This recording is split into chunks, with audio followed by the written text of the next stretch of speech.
अमीर जमात इस्लामी पाकिस्तान की तशरीफ़ आवरी पर उनको और उनके हमरा पूरे वफ़द को दिल की गहराइयों से खुशामदीद कहता हूँ। और उन्होंने हमें इज़्ज़त बख्शी है, वो तशरीफ़ लाए हैं। मैं चाहूँगा कि हमने जो मुशावरत की है, कुछ उमूर पर जो हमने गुफ्तगू की है, तो उस हवाले से वो मीडिया को आगाह कर दी। बहुत शुक्रिया। औज़ु बिल्लाहि मिनश शैतानिर रजीम, बिस्मिल्लाहिर रहमानिर रहीम। आज हम अपने वफ़द के हमरा यहाँ हाज़िर हुए मौलाना फज़लुर रहमान साहब की खिदमत में, और मियाँ असलम साहब, नसरुल्लाह रंधावा साहब, फ़रासत शाह साहब, शकील तुराबी साहब हमारे साथ हैं, और मौलाना की माशाअल्लाह पूरी जो टीम है वो भी मौजूद थी। और जो मुल्क की इस वक्त सूरत हाल है और बैनुल अक़वामी सूरत हाल है, उस पर हमने तफसीली तबादला ख्याल किया। ख़ास तौर पर इस वक्त जो गज़ा के हवाले से पीस बोर्ड, जो अमलन डोनाल्ड ट्रंप का ज़ाती बोर्ड है, क्योंकि उसने सबकी नुमाइंदगी की है और लोगों ने अपना कंसेंट दिया है, उसके हवाले से गुफ्तगू हुई। और 19 फरवरी को जो इजलास वहाँ होने जा रहा है, उसको हम बहुत ही ज़्यादा तशवीश की निगाह से देखते हैं कि यूएनओ के एक प्लेटफॉर्म की मौजूदगी में, एक ऐसा प्लेटफॉर्म जिस पर एक मुल्क के सरबराह की हैसियत को सबने तस्लीम कर लिया हो, उसमें पाकिस्तान जैसे मुल्क की शिरकत, वो पाकिस्तान जिसने कभी भी इसराइल को तस्लीम नहीं किया हो और कायदे आज़म से लेकर आज तक हमारी ये पॉलिसी चल रही हो, और न सिर्फ ये कि उसका मेंबर बनना गवारा कर लिया, बल्कि उसकी मीटिंग में भी शरीक हो रहे हैं, जबकि 2 दिन पहले नेतन्याहू ने भी उसका हिस्सा बनने पर आमादगी ज़ाहिर की है और साइन कर दिए हैं। और हमारा ये सवाल पूरी कौम से है, और सबसे पहले वज़ीर आज़म से है कि नेतन्याहू खुद या उसका कोई नुमाइंदा वहाँ अगर मौजूद होगा, तो पाकिस्तान के वज़ीर आज़म साहब या उनका नुमाइंदा अगर ट्रंप की छतरी तले बैठेंगे, तो क्या आप पेशरफ्त कर रहे हैं इसराइल को तस्लीम करने की तरफ? आपके पास क्या दलील है सिवाय इसके कि आप कहें कि यूएनओ में भी तो हम बैठते हैं, तो यूएनओ में तो हम बाइकआउट करते हैं, और यूएनओ एक इंटरनेशनल फोरम है, एक चार्टर के तहत है, किसी एक फ़र्द का बनाया हुआ फोरम नहीं है, इसलिए ये दलील तो वैसे ही मुनासिब नहीं है। दूसरी बात यह है इसी से मुत्तसिल कि जो इंटरनेशनल स्टेबलाइजेशन फोर्स है, जिसके बारे में बहुत सारे ममालिक को कहा गया है कि वो इसका हिस्सा बने, और पाकिस्तान से भी कहा गया है, अगरचे कि हुकूमत बार बार ये बात कह रही है कि हमने अभी फ़ैसला नहीं किया, लेकिन हमें ख़दशा है कि जब इस तरह के बोर्ड में आप बैठेंगे और इतने दबाव के साथ बैठेंगे, तो फिर उसके बाद अगर वहाँ ये बात तय होती है कि इसका हिस्सा बनना है, तो आपका फ़ैसला क्या होगा? लिहाजा किसी सूरत भी ये तस्लीम नहीं किया जा सकता कि पाकिस्तान की अफवाज ISF का हिस्सा बने, इसलिए कि अगर गज़ा में कोई फ़ौज जाएगी तो वो इसराइल से तो लड़ेगी नहीं, वो तो ट्रंप के और नेतन्याहू के इस एजेंडे को पूरा करेगी कि जिसमें हमास को डिसार्म करना मतलूब और मकसूद है। इसी के साथ ये बात बहुत अहम है कि जो असल फरीक है उससे तो कोई बात ना करे, उसको कोई शामिल ना करे, हत्ता ये कि हमास तो हमास खुद जो वहाँ की फ़लस्तीन अथॉरिटी है उस तक को शामिल ना करें और अमन की बात करें, ये कैसे मुमकिन है? और पाकिस्तान इतना, यानी इसको तो सिफारतकारी के एतबार से भी एक बहुत ही ख़राब किस्म का आइडिया कहा जाएगा कि आप ऐसे अमल का शरीक हो जाएं कि जिसमें फ़रीक ही मौजूद ना हो, तो लिहाजा इसको कबूल नहीं किया जा सकता। इसी तरह से हमने पाकिस्तान में अमन के हवाले से खैबर पख्तूनख्वा और बलूचिस्तान में इस वक्त बदअमनी की जो सूरत हाल है उस पर बात की है, और इसी तरह अफ़गानिस्तान के साथ अपने ताल्लुकात को बेहतर बनाने के लिए जो किरदार भी अदा किया जा सकता है वो करना चाहिए, और पाकिस्तान को किसी भी सूरत में किसी ऐसी जंग में नहीं जाना चाहिए जिसका फ़ायदा पाकिस्तान और अफ़गानिस्तान के अवाम को नहीं बल्कि बैनुल अक़वामी क़ुव्वतों को होगा। चुनाचा हमारी सारी गुफ्तगू के बाद हम इस नतीजे पर पहुँचे हैं कि मुशावरत का अमल भी जारी रहेगा और उसके साथ साथ इक़दामात भी इंशाअल्लाह हम करेंगे, और आने वाले दिनों में अगर हुकूमत अपने रवैये पर नज़रसानी नहीं करती तो फिर उसके बाद अवामी सतह पर भी हम बहुत बड़ी जो है वो सरगर्मियाँ मुनक़िद करेंगे, और ये पूरे पाकिस्तानी कौम को भी इसमें शरीक करेंगे, और इसके साथ साथ दीनी तबक़ात को और हर उस बाज़मीर फ़र्द को जो किसी भी जमात से ताल्लुक़ रखता हो और इस एजेंडे पर हमारे साथ اتفاق کر سکتا ہو اس کو بھی شریک کریں گے۔ تو یہ آج کی اس پوری نشست میں گفتگو ہوئی ہے۔ میں مولانا فضل الرحمان صاحب سے ہی گزارش کروں گا کہ تفصیل سے ارشاد بھی فرمائیں اور آپ اپنی جو ہے وہ میڈیا کے سامنے اپنی گفتگو بھی رکھیں۔ بسم اللہ الرحمن الرحیم۔ بالکل میں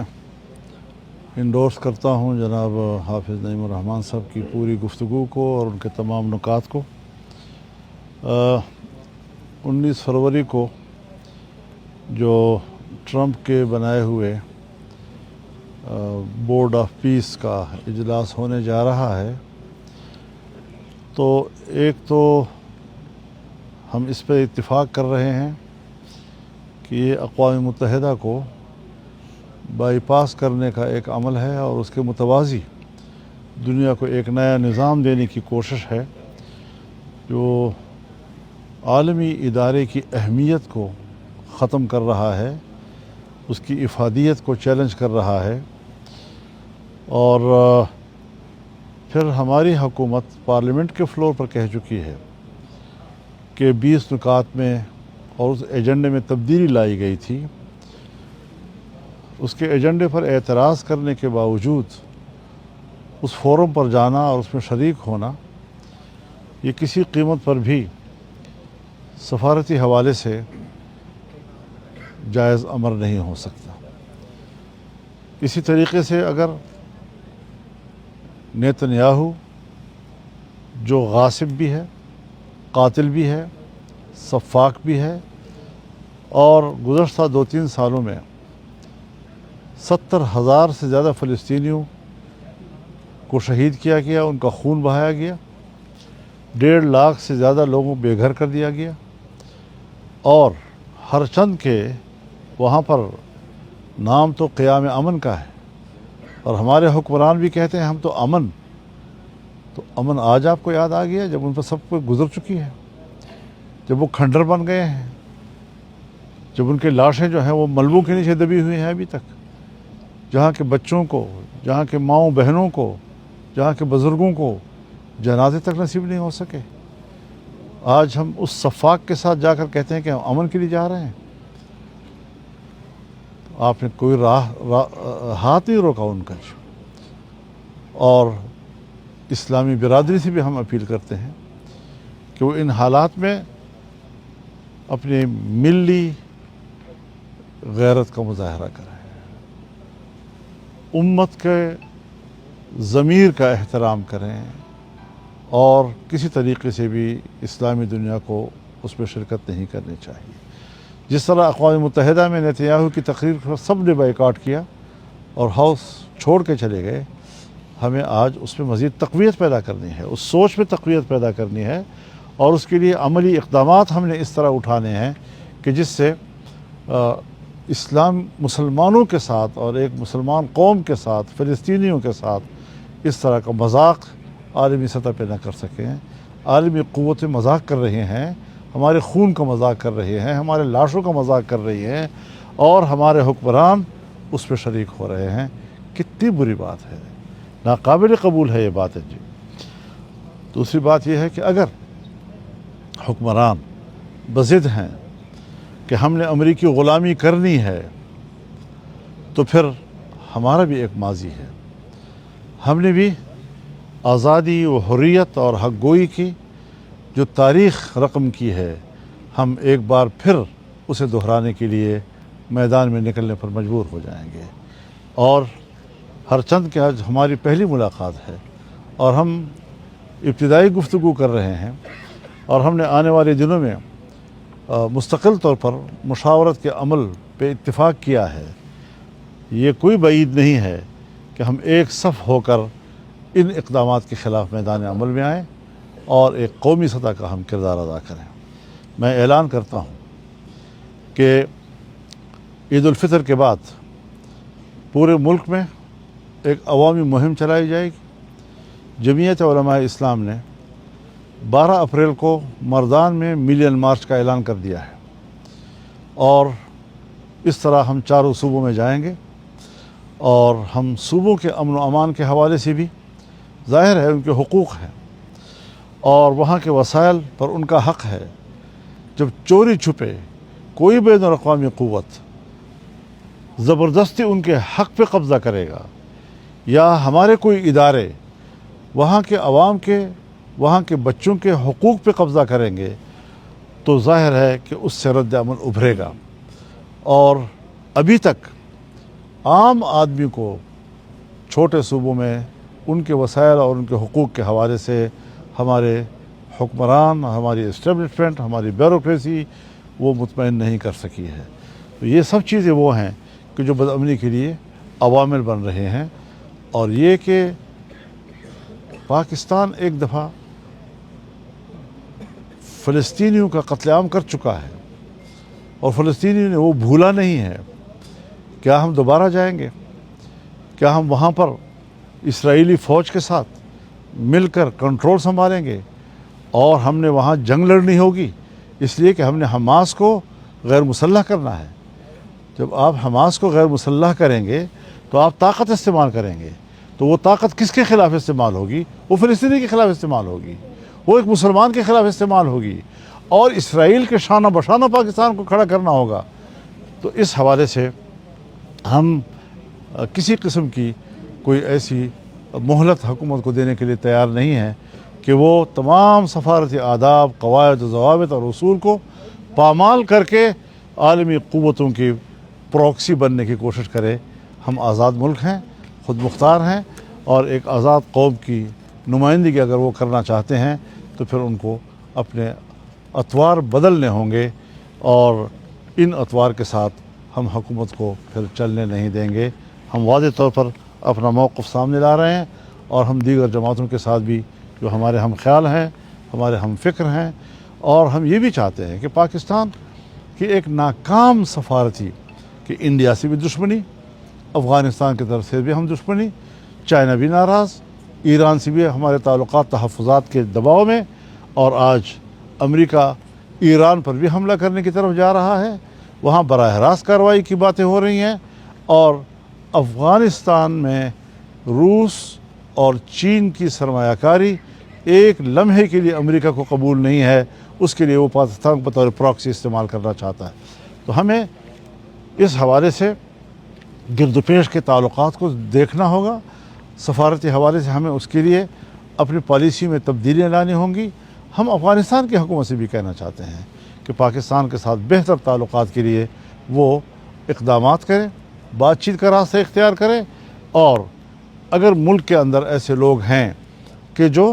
दोनों मुल्कों के दरमियान ताल्लुक़ात की बेहतरी के लिए किरदार अदा कर सकते हैं तो उसके लिए भी हमें तैयार रहना चाहिए ताकि हम ख़ित्ते में अपने मुसलमान भाइयों के साथ किसी इस्लामी मुल्क के साथ इस किस्म की सूरत हाल से दो चार ना हों। और अगर पाकिस्तान में मुसल्लह ग्रोहों की कार्रवाइयाँ हैं और उस पर कोई तहफ़्फ़ुज़ात हैं तो हमें ईरान से भी बात करनी चाहिए, हमें अफ़गानिस्तान से भी बात करनी चाहिए और मसले का एक ऐसा पायदार हल हमें तलाश करना होगा कि हम एक मुस्तकिल पड़ोसी के तौर पर और पुरअमन पड़ोसी के तौर पर एक दूसरे के साथ ज़िंदा रह सकें और बक़ाए बाहमी की तसव्वुर की बुनियाद पर हम एक दूसरे के साथ ज़िंदगी गुजार सकें। ये गुजारिश आती है। मौलाना ये बताइएगा कि इस वक्त जो सबसे बड़ा इशू है वो यकीनन दहशतगर्दी के हवाले से है। पाकिस्तान तहरीक इंसाफ भी अगरचा सूबाई हुकूमतों की मुखालफत कर रही है। एक तो ये क्लियर कर दें कि JUI और जमात इस्लामी क्या दहशतगर्दी के ख़िलाफ़ जो ऑपरेशन है उसकी हमायत करते हैं, और दूसरा अफ़गानिस्तान पाकिस्तान को कोई गारंटी देने के लिए तैयार नहीं है कि वहाँ से उसकी सरज़मीन पाकिस्तान के ख़िलाफ़ इस्तेमाल नहीं होगी। तो क्या आप दोनों ज़ाहिर एक असर और सूख रखते हैं, तो क्या इस हवाले से ख़ुद कोई बतौर सालिस किरदार अदा करने के लिए तैयार हैं? देखिए, मसला ये होता है कि हम हर मसले को आज की नज़र से देख कर सवाल करते हैं। दहशतगर्दी हो, मुसल्लह कार्रवाइयाँ हों, अमन व अमान का मसला हो, पाकिस्तान में 3-4 दहाइयों का एक लंबा मसला है। हमने इस तरह के ऑपरेशंस की मुखालफत की थी, लेकिन ये बज़िद थे कि हमने अमन व अमान मुल्क को देना है, लिहाजा हम अपनी पॉलिसी ख़ुद बनाएंगे। हम इनके सामने रुकावट नहीं बने, इत्तेफाक न करते हुए भी हम रुकावट नहीं बने, लेकिन उसके बावजूद वो कौम को अमन नहीं दे सके हैं। क्या वजूहात हैं کیا رکاوٹیں ہیں, وہ صرف اپنے آپ پر کیوں انحصار کر رہے ہیں, وہ پارلیمنٹ کی رائے نہیں لے رہے, وہ سیاستدانوں کی رائے نہیں لے رہے, وہ مذہبی جماعتوں کی رائے نہیں لے رہے, اور صرف اپنے اوپر انحصار کرنے کے نتیجے میں آج وہ خطے میں بھی تنہا ہیں اور ملک کے اندر بھی تنہا ہوتے چلے جا رہے ہیں. تو یہ ان کو سوچنا ہوگا کہ وہ اس پالیسی پر کیوں آگے بڑھ رہے ہیں. اچھا مولانا صاحب, آپ دونوں ماشاءاللہ بڑی سیاسی مذہبی جماعتیں ہیں, آج آپ کی میٹنگ ہوئی ہے, کیا یہ اتحاد ایم ایم اے کی طرح کا اتحاد بننے جا رہا ہے؟ ہم نے بات واضح کر دی ہے کہ ابھی ہم صرف مشاورت کے عمل کو جاری رکھیں گے, پھر آگے جتنے بھی اس کے بہتر نتائج سامنے آتے رہیں گے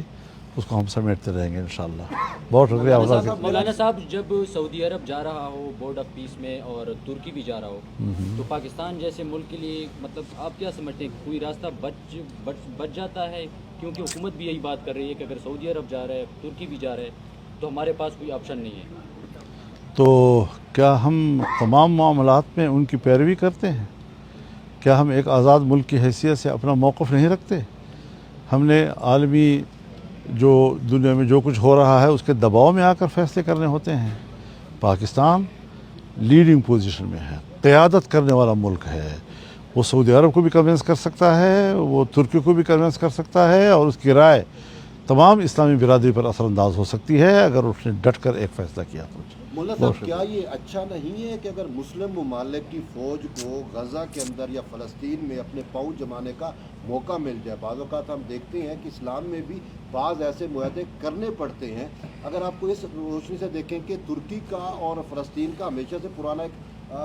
لنک رہا ہے, اور اسرائیل نے جو ہے تفوضات کا اظہار کیا ہے کہ ترک فوجیوں کے بوٹ غزہ کی سرزمین پہ نہیں آنے چاہیے, اور پاکستان نے بھی کہا ہے کہ اگر ترک کی فوج نہیں جائے گی تو پاکستان بھی اپنی فوج نہیں بھیجے گا. اگر آپ اس کو بڑے پراسپیکٹو میں دیکھیں تو کیا یہ بہتر نہیں ہوگا کہ پاکستان یا مسلم فوج جو ہے وہ کم سے کم غزہ میں موجود تو ہوگی, اور یہ مستقبل میں اس کے کوئی دور رسد نہیں جی, اس کی قیادت بھی امریکہ کے ہاتھ میں ہوگی, کمانڈ بھی امریکہ کے ہاتھ میں ہوگا, فیصلے بھی امریکہ کے ہاتھ میں ہوں گے, اور ہم صرف ان کے لیے استعمال ہوں گے. پھر وہاں پر اس طاقت کی موجودگی میں ان کے پاس ابھی انکار کا ہمت نہیں ہے, تو آگے جا کر کیا کریں گے جی. لہٰذا ہمیں بر وقت ایک صحیح فیصلہ کرنا چاہیے. اگر ہم نے کسی زمانے میں کہا تھا کہ ہم عراق فوج نہیں بھیجیں گے, تو ہم آج بھی کہہ سکتے ہیں کہ اس طریقے سے فوج بنا کر غزہ پہ قبضہ کرنا, یہ تو ایسا ہے جیسے کہ ایک بھیڑ کو بھیڑیے کے منہ سے تو نکال لیا, لیکن گھر میں لے جا کر اس پر خود اپنا چھرا, تو اس نے کہا میرے لیے کیا فرق ہے جی, وہاں سے چھڑا لیا, خود آپ نے چھرا میرے گلے پہ پھیرنے لگ گئے ہو. تو یہ تو ایسے ہی ہے کہ آپ اسرائیل سے اس کو چھڑانے کے بعد پھر دوبارہ اسرائیل کے حوالے کر دیتے ہیں, اور اسی چھرے سے ان کو ذبح کرتے ہیں. تو میرے خیال میں توازن نہیں ہے معاملات میں, اور توازن اس حد تک نہیں ہے کہ پھر ہمیں امت مسلمہ اور پاکستانی قوم کے ضمیر کے مطابق اپنی بھرپور آواز بلند کرنے ہوگی. شکریہ جناب. مولانا صاحب, جلال ایڈوکیٹ کے لیے ایک دعا کریں. ہاں, ہمارے جمعیت لائف فورم کے بانی تھے اور ان کا انتقال ہو گیا ہے. الحمدللہ رب العالمین والصلاة والسلام علیہ. اللہم اغفر لہ وارحمہ, اللہم نور قبرہ وبرد مضجعہ واکرم نزلہ ووسع مدخلہ وادخلہ نعمک دائما ابدا. جزاک اللہ. بس